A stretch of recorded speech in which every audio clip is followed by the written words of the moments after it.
Eu quero conversar um pouco com você a respeito do luto que existe quando a relação termina e que pouca gente te ensina de fato ou então fica tentando te dar fórmula mágica.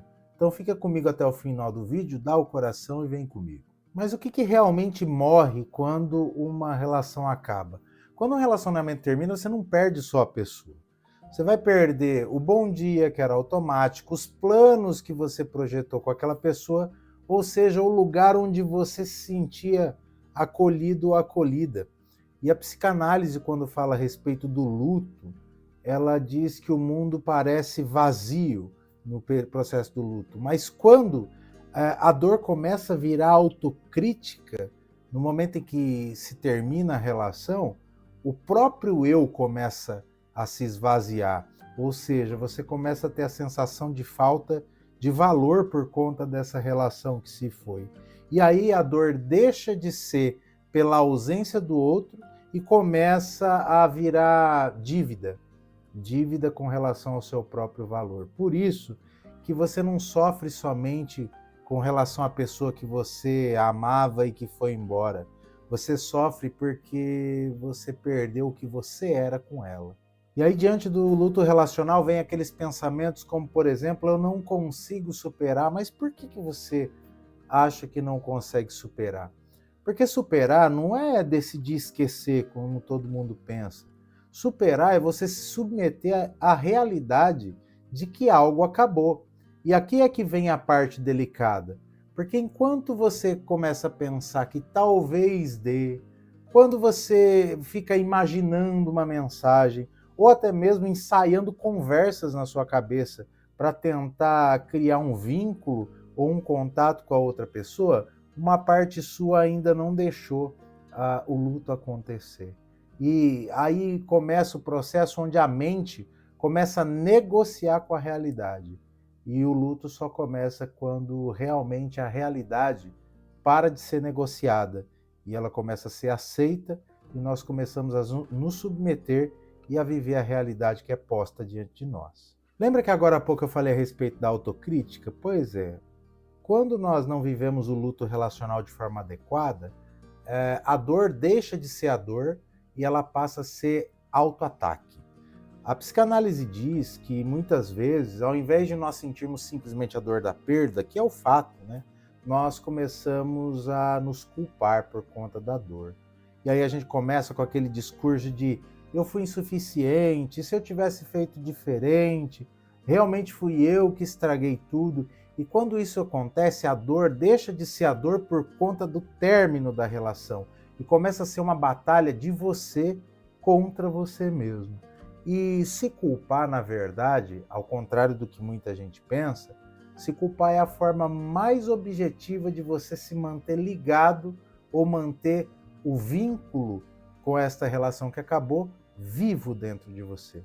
Então, o ideal é você pensar: tudo o que poderia ter sido feito foi feito enquanto a relação estava viva.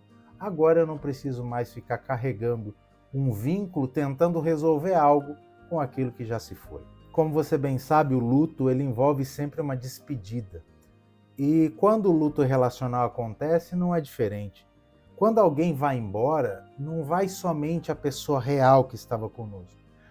Vai também a imagem que nós criamos dela. E a imagem que nós criamos é a do parceiro que era ideal, que foi escolhido por você, da relação que daria certo, da história que você viveria com essa pessoa. Então o luto vai envolver você não se despedir somente da pessoa, mas da fantasia, das projeções que você criou com relação a essa pessoa. Na verdade, a dor que você sente por conta desse luto não é fraqueza, ela é sinal de que alguma coisa importante existiu, mas que agora foi embora. E depois dessa despedida das fantasias e projeções que você fez, é que começa o luto de verdade, porque você não vai ficar lutando para esquecer. Você vai simplesmente parar de fingir que algo ainda pode voltar. E eu acho que tem uma pergunta poderosa que pode te ajudar a vivenciar melhor esse período de luto. Se você hoje de fato aceitasse que acabou essa relação, o que mudaria no seu comportamento no dia seguinte? O luto, ele vai começar quando talvez termina. Então, ao invés de ficar pensando, talvez possa voltar, talvez eu possa fazer isso ou aquilo, pense num comportamento efetivo que você pode ter aceitando, se submetendo à partida desta relação. E eu quero deixar uma coisa clara para você: você pode sentir essa dor sem se abandonar. Você pode atravessar esse luto sim, sem se perder. Pode ter certeza. E talvez você diga, mais Rude, eu tô fraco, eu tô fraca. Não, talvez você não esteja fraco nem fraca, não. Talvez você, por conta da dor, só esteja tentando pular uma etapa que é preciso ser vivida dentro do processo final, nesse término de relação. E sabe de uma coisa, viu? O luto, ele não destrói você, não. Ele te reorganiza. E faz uma coisa para poder te ajudar. Diz aí nos comentários como que você tem tentado superar o término e a dor desse luto que é real na sua vida. Porque atravessar, como eu disse, não é esquecer, é crescer por dentro. E eu quero ajudar você nesse sentido. Com esse vídeo, com as lives que são feitas, com a mentoria, caso você deseje entrar em contato comigo. E eu espero que sempre o conteúdo venha trazer firmeza, clareza de ser a você e potência de vida. No demais, eu quero deixar aquele forte abraço para você e desejar que você fique bem. E eu te vejo no próximo vídeo.